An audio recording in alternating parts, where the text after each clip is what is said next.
সার্জিস আলমের প্রশ্ন, কিভাবে তাজউদ্দিন আহমেদের মুক্তিযোদ্ধার স্বীকৃতি বাতিল হয়।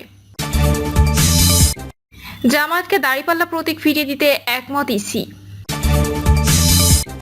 রাজনৈতিক দলগুলোর সঙ্গে আলোচনা ছাড়াই বাজেট দিয়েছে সরকার, বলছে বিএনপি। সিরাজগঞ্জের কোরবানি হাটে ক্রেতা কম, লোকসানের শঙ্কায় বিক্রেতা। এবং সর্বশেষ জানাবো, চরম ঝুঁকিতে গাজার 50,000 গর্ভবতী ও প্রসূতি, হাসপাতালে হামলা। শুনছিলেন সংবাদ শিরোনাম, এবারে বিস্তারিত। সার্জিস আলমের প্রশ্ন, কিভাবে তাজউদ্দিন আহমেদের মুক্তিযোদ্ধার স্বীকৃতি বাতিল হয়।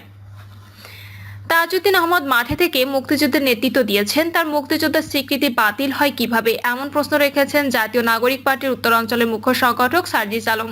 পোস্টে তিনি লেখেন, মুক্তিযুদ্ধের শুরুতে ইচ্ছাকৃতভাবে পাকিস্তান সেনাবাহিনীর কাছে বন্দী হয়ে বিজয়ের পর পর্যন্ত শেখ মুজিবুর রহমান পাকিস্তানের জেলে বন্দী ছিলেন। মুক্তিযুদ্ধের পূর্বে তার গুরুত্বপূর্ণ অবদান থাকলেও মুক্তিযুদ্ধ থাকাকালীন তিনি সরাসরি মাঠে ছিলেন না। তাজউদ্দিন আহমেদ মাঠে থেকে মুক্তিযুদ্ধের নেতৃত্ব দিয়েছেন, তার মুক্তিযোদ্ধার স্বীকৃতি বাতিল হয় কিভাবে। তিনি আরো লেখেন, মন্ত্রণালয়ের কাজ ছিল মুক্তিযোদ্ধার নামে সুযোগ সুবিধা নেওয়ার জন্য আওয়ামী আমলে যারা নতুন করে মুক্তিযোদ্ধা সেজেছেন এবং ভুয়া মুক্তিযোদ্ধা তাদের খুঁজে বের করে তাদের মুক্তিযোদ্ধা সনদ বাতিল করা।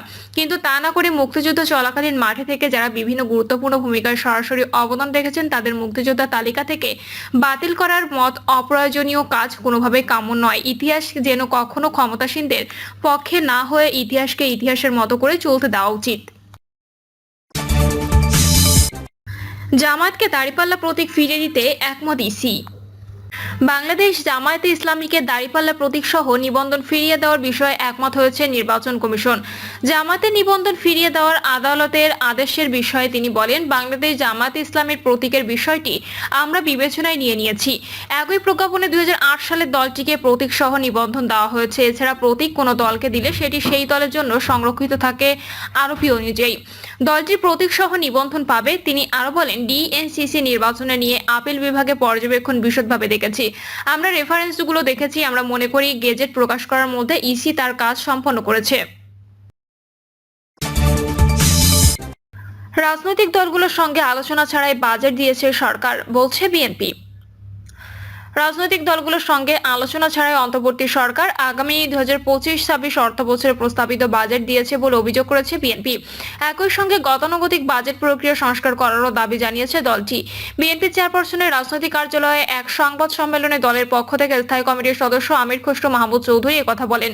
আগামী 2025-26 অর্থ বছরের প্রস্তাবিত বাজেটের উপর আনুষ্ঠানিক প্রতিক্রিয়া জানাতে এই সংবাদ সম্মেলনের আয়োজন করে বিএনপি। আমির খসরু চৌধুরী মাহমুদ বলেন, দেশে এখন যেহেতু সংসদ বা গণতান্ত্রিক কোনো সরকার নাই, আমরা আশায় ছিলাম অন্তর্বর্তীকালীন সরকার ফ্যাসিবাদ বিরোধী আন্দোলনের সঙ্গে থাকা রাজনৈতিক দলগুলোর সঙ্গে আলোচনা করবে এবং সাধারণ মানুষের মতামত নিয়ে বাজেট ঘোষণা করবে, কিন্তু সরকার তা করেনি। বাজেট ঘোষণাটা পুরোপুরি গতানুগতিক বলে মন্তব্য করেন তিনি। খসরু বলেন, শিক্ষাক্ষেত্রে কর আরোপের কোনো যুক্তি নেই। আগামী দিনে বিএনপি ক্ষমতায় এলে শিক্ষার কর মওকুফ করা হবে। তিনি বলেন, বাজেটে আমাদের আউট অফ বক্স চিন্তা করতে হবে। গতানুগতিক বাজেট থেকে বের হওয়ার সুযোগ ছিল। বাজেট প্রক্রিয়া সংস্কার প্রসঙ্গে আমির খসরু বলেন, বাজেট অনুমোদনের জন্য প্রচলিত সাংবিধানিক পদ্ধতির স্বচ্ছতা ও জবাবদিহিতা নিশ্চিত করা হবে। জবাবদিহিতা এবং বাংলাদেশ সংসদীয় তদারকি শক্তিশালী করার জন্য মৌলিক সাংবিধানিক ও পদ্ধতিগত সংস্কারও করা হবে। সংসদীয় কমিটিকে শক্তিশালী করা, স্বচ্ছতা এবং জনসাধারণের অংশগ্রহণ, নির্বাচন পূর্ব কেয়ারটেকার সরকারের জঞ্জাল পরিষ্কার নির্দেশিকা সহ বিস্তৃত বিষয় অন্তর্ভুক্ত করা হবে। এক প্রশ্নের জবাবে তিনি বলেন, একদিকে মূল্যস্ফীতি, অন্যদিকে জনগণের আয় কমে গেছে। এমন পরিস্থিতিতে ট্যাক্স বাড়িয়ে দিলে জনগণের উপর প্রভাব পড়বে। তাই জনগণের জীবনযাত্রার মান বাজেটের প্রথম লক্ষ্য হওয়া উচিত। কিন্তু আমরা বৈষম্যের জন্য আন্দোলন করেছি, বাজেট উল্টো দিক দেখছি। আমির খসরু বলেন, আমরা ক্ষমতায় আসলে আমাদের অঙ্গীকার বাস্তবায়ন করব, কোনো কিছু বাতিল প্রসঙ্গ আসবে না। কিশোরগঞ্জের কোরবানি হাটে ক্রেতা কম, লোকসানের সংখ্যায় বিক্রেতা। আর কয়েকদিন পরেই কোরবানির ঈদ। ঈদকে সামনে রেখে সিরাজগঞ্জে কোরবানির পশুর হাটে আনা হয়েছে প্রচুর গরু। তবে ক্রেতা কম থাকায় লোকসানের সংখ্যায় কথা জানিয়েছেন ক্রেতারা। সেই গত দুদিনের তুলনায় গরুর দামও কম বলে জানিয়েছে তারা। খোঁজ নিয়ে জানা গেছে, সিরাজগঞ্জের কালিয়া কান্দাপাড়া, সালুয়া ভিটা, রতনকান্দি, চান্দাইকোনা, তালগাছি, সোহাগপুর, পোড়াবাড়ি, সমেশপুর, কামারখন্দ, বলরামপুর, তারাস ও কাজীপুরের প্রতি বছরের মতো এবারও কোরবানি পশুর হাট বসেছে। শুরুর দিকে এসব হাটে জমে ওঠে বেচাকেনা। তবে মাঝপথে বৈরী আবহাওয়ার কারণে কোরবানি রমজানের আগ মুহূর্তে কমেছে বেচাকেনা।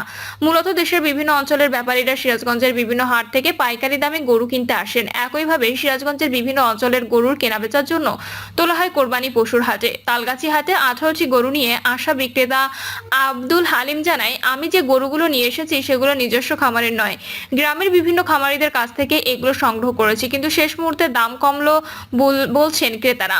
এবার হয়তো লোকসানের মুখে পড়তে হবে। সদর উপজেলার ঐতিহ্যবাহী কালিয়া কান্দাপাড়া হাট ইজারাদার আক্তার মণ্ডল জানান, কোরবানি পশু হাটগুলোতে প্রশাসনের পক্ষে সব ধরনের নিরাপত্তা ব্যবস্থা নেওয়া হয়েছে।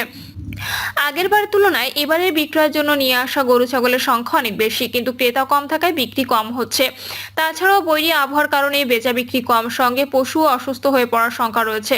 সিরাজগঞ্জ জেলা প্রাণী সম্পদ কর্মকর্তা কে এম আনোয়ারুল হক জানান, হাটগুলোতে পশু সুস্থতা যাচাইয়ের জন্য প্রাণী সম্পদ অধিদপ্তরের ভেটেরিনারি মেডিকেল টিম কাজ করছে। জাল টাকা পরীক্ষার জন্য ব্যাংক প্রতিনিধি নিয়োজিত রয়েছেন।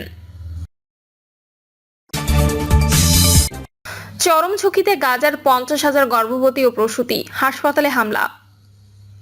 দীর্ঘ 20 মাসের অব্যাহত ইসরায়েলি আগ্রাসন অবরুদ্ধ গাজা উপত্যকার গর্ভবতী নারী স্তন্যদানকারী মায়েদের ওপর ভয়াবহ প্রভাব ফেলছে। গাজার কেন্দ্রীয় শহর দেইর আল বালাহর আল আকসা শহীদ হাসপাতাল কর্তৃপক্ষ জানিয়েছে, খাদ্য ও জরুরি ওষুধের তীব্র ঘাটতির কারণে প্রায় 50,000 নারী বর্তমানে চরম স্বাস্থ্য ঝুঁকিতে রয়েছেন।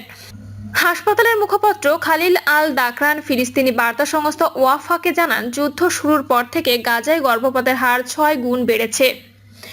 একই সঙ্গে অকাল প্রসবের সংখ্যাও মারাত্মকভাবে বেড়েছে, যার ফলে শিশু নিবিড় পরিচর্যা ইউনিটগুলো ভেঙে পড়ার উপক্রম হয়েছে।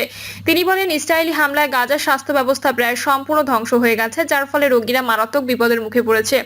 খালিদ আল দাকরান আরও জানান, অব্যাহত ইসরায়েলি হামলার মুখে গাজার 23টির বেশি হাসপাতালে কার্যক্রম বন্ধ করতে বাধ্য হয়েছে। বাকি যেগুলো চালু আছে সেগুলোতে কার্যক্রম নামে মাত্র। জরুরি চিকিৎসা সামগ্রী ও জ্বালানির ঘাটতি এর প্রধান কারণ। এর ফলে গাজার 12,000-এর বেশি ক্যান্সার রোগীর চিকিৎসা পাচ্ছেন না। প্রতিদিন প্রায় 5 জন ক্যান্সার রোগী মারা যাচ্ছেন। ডায়ালাইসিসের প্রয়োজনীয় চিকিৎসা না পাওয়ায় কিডনি রোগীরাও মারা যাচ্ছেন। এদিকে গাজার স্বাস্থ্য মন্ত্রণালয় জানিয়েছে, ইসরায়েলি বাহিনী আল আকসা শহীদ হাসপাতালে প্রশাসনিক ভবনের ছাদে হামলা চালিয়েছে। এই হামলা তাদের গাজার স্বাস্থ্য ব্যবস্থাকে ধ্বংসের উদ্দেশ্যে পরিচালিত পরিকল্পিত নীতির অংশ বলে উল্লেখ করেছে মন্ত্রণালয়টি। গাজার সবচেয়ে বড় তবে ইতোমধ্যে বিধ্বস্ত আল শিফা হাসপাতালের পরিচালক ডক্টর মোহাম্মদ আবু সালমিয়া এক জরুরি বিজ্ঞপ্তিতে আন্তর্জাতিক সম্প্রদায়ের প্রতি আহ্বান জানিয়েছেন, যেন রক্তের সরবরাহ অবিলম্বে প্রবেশ করতে দেওয়া হয়। তিনি বলেন, প্রতিদিন প্রচুর আহত রোগী রক্তের অভাবে মারা যাচ্ছে। এদিকে ইসরায়েলি সেনাবাহিনী জানিয়েছে, উত্তর গাজায় এক রিজার্ভ সেনা নিহত হয়েছেন। এর আগের দিনেই হামাসের পাল্টা আক্রমণের মুখে আরও 3 সেনা সদস্য নিহত হন বলেও উল্লেখ করেছে ইসরায়েল। অন্যদিকে গাজার স্বাস্থ্য মন্ত্রণালয়ের তথ্য অনুযায়ী গত 24 ঘন্টায় দখলদার ইসরায়েলি হামলায় আরও 97 জন ফিলিস্তিনি নিহত এবং 440 জন আহত হয়েছেন। এ নিয়ে গাজায় 2023 সালের 7 অক্টোবর থেকে অব্যাহত ইসরায়েলি হামলায় মোট নিহতের সংখ্যা বেড়ে 54,607 জনে দাঁড়িয়েছে। এছাড়াও ইসরায়েলি বাহিনী এদিন ভোরবেলা পশ্চিম তীরের বিভিন্ন এলাকা অভিযান চালিয়ে 19 জন ফিলিস্তিনিকে আটক করেছে। তাদের মধ্যে কয়েকজন রাজনৈতিক কর্মীও রয়েছেন বলে জানিয়েছেন ফিলিস্তিনি বন্দী বিষয়ক গণমাধ্যম সংস্থা আশরা।